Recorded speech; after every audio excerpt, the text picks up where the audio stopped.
Let's make a Queen of Hearts inspired costume in 2 days. I started by using a corset to make some pattern pieces. I pinned wax paper onto the dress form and just traced the different pieces of the corset. I then cut out the pattern pieces I'd drawn on the wax paper and transferred them over onto EVA foam and then cut that out. Then I held the foam pieces up against the dress form and used a heat gun to shape them. I used rubber bands to hold the foam pieces in place so that they would cool down in the right shape.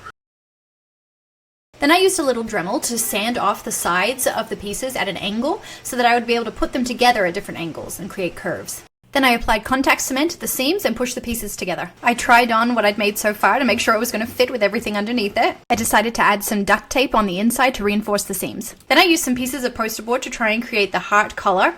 This was a lot of trial and error. I wasn't really sure what I was doing, but it kind of worked. Then I traced these pieces onto the EVA foam, and then I glued the collar on with contact cement.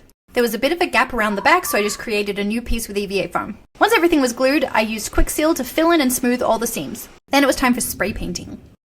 Next, I needed to make the Queen's necklace. I hand-stitched some pieces of faux leather together, and then I punched some holes on either side of it and threaded a ribbon through to tie it. And finally, I spray painted it a metallic red. And here's the final result.